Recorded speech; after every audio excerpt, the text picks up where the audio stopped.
అందరికీ welcome to channel. మనం చేసే రెసిపీ అయితే బొబ్బట్లండి. ముందుగా అయితే 2 కప్పులు గోధుమ పిండికి 1 కప్పు మైదా పిండి కూడా వేసుకొని కొంచెం సాల్ట్ వేసుకొని కొంచెం వాటర్ పోసుకొని బాగా మెత్తగా పిసకాలండి. దాంట్లో లాస్ట్లోనే కొంచెం మనకు కావాలంటే ఆయిల్ లేకపోతే నెయ్యి వేసి బాగా కలుపుకోవాలండి. ఒక మిక్సీ జార్ తీసుకొని ముందుగా అయితే నేను పచ్చెనగపప్పు ఉడకబెట్టుకున్నా అండి. కుక్కర్లో వేసుకొని నేను చూపించిన విధంగా మిక్సీలో వేసి కొంచెం బెల్లం వేసి ఒక ఏలక్కాయ వేసి బాగా మిక్సీ పట్టుకొని ఒక కడాయి పెట్టుకొని దాంట్లో నెయ్యి వేసుకొని ఇలా బాగా వేపుకోవాలండి. బెల్లం కొంచెం నేను ఎక్కువ వేసుకున్నా అండి, అందుకే లూజ్ అయింది, అందుకే మళ్ళీ వేపుకుంటున్నా.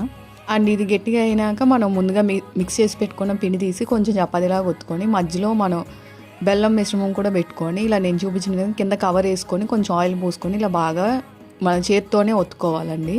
పిండి టైట్ అయితే ఇలా మనం చేత్తో ఒత్తుకునేదానికి రాదండి.